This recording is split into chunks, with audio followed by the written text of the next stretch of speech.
की मुख्य मांगे थी पिछड़ों को 27% आरक्षण, व्यवसाय का गठन, जाति आधारित जनगणना कराने, छोटे दुकानदारों का 10 लाख रुपए तक का ऋण माफी और जो वैश्य समाज पर शोषण दमन उत्पीड़न हो रहा है इस पर रोक, जो वैश्य समाज की जमीन लूट ली गई है उसकी वापसी और आपका ऑनलाइन मार्केटिंग पर प्रतिबंध लगाने ताकि छोटे व्यवसायियों को उसका लाभ मिल सके। इन मांगों पर सरकार के द्वारा कोई पहल नहीं किया गया है। लेकिन झारखंड बनने के बाद हमारा उल्टा आरक्षण ही काट लिया गया। एकीकृत बिहार में 27% आरक्षण था, झारखंड निर्माण होने के बाद 14% कर गया, वो भी 6 और 8 BC1 BC2 में। हमारे बच्चे प्रतियोगी परीक्षा में एडमिशन में उनको जगह नहीं मिलती है। रांची के बापू वाटिका में है और यहाँ पे पिछड़ा वर्ग वह समाज के लोग जो है 27% आरक्षण और बहुत सारा मुद्दा को लेकर आज रांची के बापू वाटिका में बैठे हुए हैं, धरना प्रदर्शन कर रहे हैं और यहाँ लिखा भी हुआ है चेतावनी महाधरना। क्या चेतावनी देना चाह रहे हैं और ये लोग क्या कहना चाह रहे हैं, पूरा मामला को हम समझेंगे।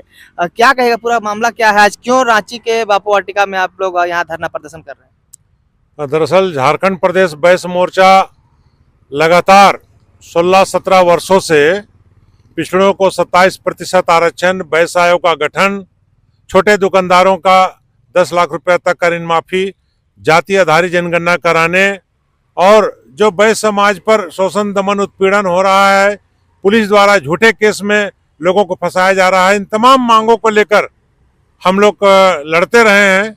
धरना प्रदर्शन, आमरण अनशन, भूख हड़ताल, रैली, इन तमाम तरह का जो आंदोलन है लोकतांत्रिक प्रक्रिया हम लोग अपनाए हैं।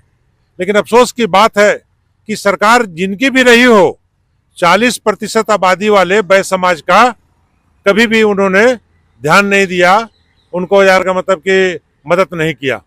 अब यहाँ तक कि 40% आबादी वाले वैश्य समाज की जमीन को भी लूट ली जा रही है और गुंडों के जरिए, बदमाशों के जरिए, रंगदारों के जरिए। तो स्वाभाविक है कि हम तो सरकार को चेतावनी देने के लिए आए हैं कि हम लोग लगातार आपको मांग पत्र सौंप के, ज्ञापन सौंप के, स्मार पत्र दे के आगाह करते रहे हैं। पिछले दिनों माननीय मुख्यमंत्री हेमंत सोरेन जी को 31 जुलाई को हम लोगों ने 10 सूत्री मांग पत्र भी सौंपा। क्या मुख्य मांग क्या था उसमें? जो हमारी मुख्य मांगे थी पिछड़ों को 27% आरक्षण, व्यवसाय का गठन, जाति आधारित जनगणना कराने, छोटे दुकानदारों का 10 लाख रुपए तक का ऋण माफी और जो वैश्य समाज पर शोषण दमन उत्पीड़न हो रहा है इस पर रोक, जो वैश्य समाज की जमीन लूट ली गई है उसकी वापसी और आपका ऑनलाइन मार्केटिंग पर प्रतिबंध लगाने ताकि छोटे व्यवसायियों को उसका लाभ मिल सके। इन मांगों पर सरकार के द्वारा कोई पहल नहीं किया गया है। अब हम लोग आज चेतावनी महाधरना के माध्यम से माननीय मुख्यमंत्री जी को और सरकार को कहना चाहते हैं कि जो 8 अक्टूबर को कैबिनेट की मीटिंग है उसमें हमारी मांगों पर विचार किया जाए, प्रस्ताव लाया जाए, अन्यथा आगामी चुनाव में निश्चित तौर पर इतनी बड़ी आबादी का जो उपेक्षा होगा तो इसका नुकसान तो सत्ताधारी पार्टी को उठाना पड़ेगा। अच्छा, अभी जो है कितना प्रतिशत आरक्षण जो है मिल रहा है झारखंड में? राज्य बनने के बाद पिछड़ों का 27% आरक्षण को घटाकर 14% कर दिया गया। अब कल्पना कीजिए कि 24 वर्षों में कई लाख नौकरियों की बहाली हुई तो 13% अगर हमारा नुकसान हो रहा है तो कई लाख नुकसान हमारे बच्चों का, हमारे छात्रों का हुआ है। इसलिए ये लड़ाई तो पूरे वैश्य समाज की नहीं, पिछड़ों की है और जो भी हमारे नौजवान हैं, हमारे बच्चे हैं, छात्र हैं, उनको तो इस मुद्दे पर मजबूती से आगे बढ़कर लड़ना चाहिए। हम लोग यही उनसे अपील भी करने के लिए। भेदभाव क्यों आखिर में किया जा रहा है? बीसी के द्वारा, पिछड़ा वर्ग है उसके द्वारा, उसके जो भी ओबीसी समाज के हैं, भेदभाव क्यों किया जा रहा है इसके साथ ऐसा? दरअसल सरकार जो है सबसे पहले तो हमारे समाज की आबादी और उनकी परेशानी को समझ नहीं सकी और जब हम लोगों ने एहसास कराया कि भाई हमारी इतनी बड़ी आबादी है और हम 24 वर्षों से इतने मुद्दों पर परेशान है तो यहाँ सत्ता पक्ष और विपक्ष का भी खेल हो रहा है। इसलिए हम सत्ता पक्ष और विपक्ष से दोनों से आग्रह करना चाहते हैं कि 40% आबादी वाले वैश्य समाज का और 52% से अधिक आबादी वाले पूरे पिछड़े समाज का आप अपने राजनीतिक रोटी सेकने के लिए सत्ता और विपक्ष का खेल मत खेलिए, काफी नुकसान हो रहा है। अन्यथा जनता सब देख रही है, आने वाले चुनाव में हम ऐसे लोगों को बेनकाब करेंगे और उनके खिलाफ भी हम लोग लड़ेंगे। अब सरकार की बात की, अभी जो है 8 तारीख को कैबिनेट का बैठक है, उसके बाद आचार संहिता भी लगने का संभावना है। क्या लग रहा है इस कैबिनेट में हम कुछ आप लोग का मांग पूरा होगा? नहीं, देखिए, हम तो मांग करेंगे। हम चूंकि याचक हैं, हम जनता का सवाल तो जनता समाज का सवाल सरकार से उठाने, प्रस्ताव लाने का मांग करेंगे। अब सरकार के ऊपर निर्भर करता है कि हमारी मांगों पर वो कितना गंभीर है, वो विचार करती है। अन्यथा बाकी हम भी स्वतंत्र हैं। आने वाले 20 अक्टूबर को जो झारखंड प्रदेश वैश्य मोर्चा का स्थापना दिवस होगा, उसमें हम बड़े निर्णय ले सकते हैं ऐसे लोगों के खिलाफ में। अच्छा, क्या लगता है, चुनाव भी होता है, त्रिस्तरीय चुनाव भी होता है, उसमें भी जो है पिछड़ा वर्ग का, ओबीसी का जो है आरक्षण ना लेकर के जो है सीट जो है कहीं ना कहीं नहीं मिल पाता है, ऐसा भी कुछ मामला है क्या? देखिए, अभी तो हम जो नौकरियों में और शिक्षण में हमारा अधिकार, हमारा हिस्सा काट दिया गया है, हम इसकी लड़ाई लड़ रहे हैं। बाकी राजनीतिक सवाल पर हम लोग बाद में इस पर विचार करेंगे। अच्छा, यहाँ पे और लिखे हुए हैं आप, जमीन लूटा जा रहा है, किस प्रकार से जमीन लूटा जा रहा है? देखिए, झारखंड में जमीन का खेल तो झारखंड में चल ही रहा है, वो चीज हम समझ रहे हैं, पर वैश्यों की जमीन पर किस प्रकार हमला हो रहा है? आप जानेंगे कि अभी जो रांची के तत्कालीन डीसी छवि रंजन जेल में है, वो झारखंड प्रदेश वैश्य मोर्चा की लड़ाई का ही परिणाम है।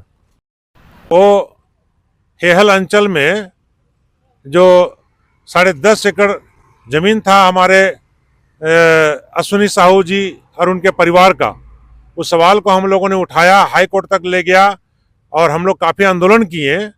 जो मामला ईडी तक पहुंचा, जिस कारण है कि छवि रंजन जी जेल में हैं। ऐसे और कई लोग हमारे साथी हैं, समाज के लोग हैं, जिनकी जमीन को विभिन्न तरीके से, चाहे सरकार के द्वारा हो, चाहे गुंडा बदमाश के द्वारा हो, चाहे किसी ग्रुप के द्वारा हो, लूट लिया जा रहा है, कब्जा कर लिया जा रहा है, फर्जी जमीन का कागजात बनाया जा रहा है।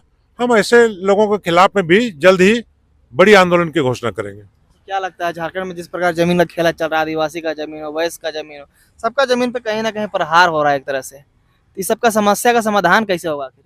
देखिए, जमीन का जो खेल चल रहा है, ये सबसे बड़ा तो जो अधिकतर बाहर से कॉरपोरेट घराने यहाँ आके, ठेकेदार आके और बड़ी बड़ी कंपनियां आके कहीं पर बहला फुसलाकर, कहीं दलालों को साथ लेकर, प्रशासन को खिला पिलाकर, प्रशासन को मिला कर ये काम हो रहा है। इसका भी हम लोग जल्द खुलासा करेंगे और बहुत लोग जेल जाएंगे। झारखंड प्रदेश वैश्य मोर्चा भ्रष्ट और ऐसे दलाल लोगों को बख्शने नहीं जा रही है। और ये जो 10 लाख तक की ऋण माफी की बात कर रहे हैं, ये क्या मामला है? दरअसल कोरोना काल में आप देखेंगे कि छोटे दुकानदारों की कमर टूट गई, बर्बाद हो गए। तो जब यहाँ पर बड़े बड़े पूंजीपतियों का, बड़े बड़े उद्योगपतियों का लाखों करोड़ रुपया माफ कर दिया जा रहा है, तो जो छोटे दुकानदार हैं, व्यवसायी हैं, उनका भी तो सरकार को देखना, उनका कल्याण करना, उनका ऋण माफी करना जवाबदेही बनता है सरकार का। हम इस राज्य के, इस देश के नागरिक हैं, हम टैक्स देते हैं, तो हम पर मुसीबत आएगा तो हमारा कौन ध्यान देगा? इसीलिए वैश्य की जो हत्या की बात कर रहे हैं, लूट का बात कर रहे हैं, जो पुलिस जो है झूठा केस में फंसाती है, ये सब क्या मामला है? तो आप पूरे प्रदेश में देखते होंगे ना कि कैसे वैश्य समाज के लोगों को सॉफ्ट टारगेट बनाया जाता है। अभी आप देखेंगे कि एक आकाश साहू बुड़मू का जो नौजवान है, उसको भी जेल भेज दिया गया। हम लोग उस मुद्दे पर प्रेस कॉन्फ्रेंस करके विरोध भी जताए हैं। और पुलिस का क्या चरित्र रहा है झारखंड में, ये हमसे ज़्यादा तो यहाँ के मीडिया के लोग जानते हैं। अभी आप ही लोग मीडिया में, अखबारों में छप भी रहा है, मीडिया में चल भी रहा है। तो इसका खुलासा भी हम लोग जल्द करेंगे कि कितने निर्दोष लोगों को बेवजह दुश्मनी साधने के लिए, चाहे किसी के कहने से या साजिश करके, उनको फंसाया जाता है। इसका खुलासा हम लोग जल्द करेंगे। अंतिम सवाल रहेगा मेरा आपसे कि कैबिनेट का बैठक है, आचार संहिता लगने वाला है, अगर मामला आप लोग का अभी नई समस्या का समाधान होता है, तो आगे क्या करने वाले हैं? हम लोग अब इंतजार करेंगे, अगली बैठक में हम लोग इस पर चर्चा करेंगे, विचार करेंगे और निर्णय लेंगे। अपना परिचय दे दीजिए। महेश्वर साहू, केंद्रीय अध्यक्ष, झारखंड प्रदेश वैश्य मोर्चा। हाँ, तो देख सकते हैं यहाँ पे वैश्य मोर्चा के केंद्रीय अध्यक्ष हैं और ये लोग तमाम लोग जो है बैठक कर रहे हैं। और भी कुछ बोलना चाहिएगा? हाँ, कुछ बोलना चाहिएगा? क्या बोलना चाहिएगा, बोलिए। यह है कि हम लोग आज 15 वर्षों से लड़ाई लड़ रहे हैं और वैश्य मोर्चा के बैनर तले कि हमारी उचित मांग जो है, हमारी जितनी हिस्सेदारी है वो दे दीजिए। लेकिन झारखंड बनने के बाद हमारा उल्टा आरक्षण ही काट लिया गया। एकीकृत बिहार में 27% आरक्षण था, झारखंड निर्माण होने के बाद 13% कर 14% कर गया, वो भी 6 और 8 BC1 BC2 में। हमारे बच्चे प्रतियोगी परीक्षा में, एडमिशन में उनको जगह नहीं मिलती है। इस तरह से एक अवसर मारा जा रहा है, बच्चे परीक्षा की तैयारी कर रहे हैं, उनको नौकरी नहीं मिल पा रही है। ये बहुत गंभीर समस्या है। दूसरी बात है कि यहाँ पर जो भी पार्टियां, राजनीतिक दल हैं झारखंड में, झारखंड बनने के बाद ये लोग अपनी लड़ाई लड़ते हैं। ये लोग जो है से मुद्दे की लड़ाई नहीं लड़ते हैं। जितनी आबादी है उनके विरुद्ध जो है से वो लोग कोई कल्याणकारी कार्य नहीं करते हैं। अभी जैसे बहुत ज्वलन समस्या है कि पार्टी कोई भी हो, गठबंधन कोई भी हो, सिर्फ आदिवासी की बात करते हैं। बोलते हैं कि हम आदिवासी भलाई करेंगे, वो बोलते हैं कि हम आदिवासी भलाई करेंगे। भाई तो फिर दूसरे लोग, पिछड़े लोग कहाँ जाएंगे? हमारे मूलवासी कहाँ जाएंगे? जी, ये आदिवासी के साथ मूलवासी को जोड़िए। ये मूलवासी को आप छोड़कर सिर्फ आदिवासी की बात कर रहे हैं, तो हम तो देख रहे हैं ना, हम यहाँ के मूलवासी हैं, खतियानी हैं, हम ये चीज़ें देख रहे हैं, ये दोनों पार्टी को देख रहे हैं। हम इसका उचित जवाब समय आने पर चुनाव में देंगे। चलिए ठीक है। हाँ, तो देख सकते हैं। तो देख सकते हैं यहाँ पे जितने भी वैश्य समाज के लोग हैं वो लोग यहाँ पे बैठे हुए हैं, केंद्रीय अध्यक्ष लोग भी हैं यहाँ पे। साफ साफ इन लोगों का कहना है कि जिस प्रकार वैश्य समाज और ओबीसी को वर्ग को लेकर जो 27% आरक्षण की लोग मांग कर रहे हैं, अभी 14% फिलहाल चल रहा है। और हमेशा सरकार जो आदिवासियों की बात करती है, पर झारखंड निर्माण जो हुआ आदिवासी मूलवासी की भी बात होती है, पर मूलवासी में जो वैश्य समाज के लोग आते हैं उस पर जो है खास ध्यान नहीं दिया जा रहा। और जो लाभ मिलना चाहिए शिक्षा जगत में, रोजगार में जो लाभ मिलना चाहिए वो कहीं ना कहीं नहीं मिल पा रहा और उसको लेकर कहीं ना कहीं आंदोलन कर रहे हैं ये लोग। अब देखने वाला मामला हुआ कि 8 तारीख कैबिनेट का बैठक है और उसके बाद जो है आचार संहिता भी लगने वाला है। मामला, समस्या का समाधान होता है कि नहीं, और नहीं तो आगे का रणनीति लोग जो भी तय करेंगे वो भी आप लोगों को दिखलाएंगे। धन्यवाद, शुक्रिया।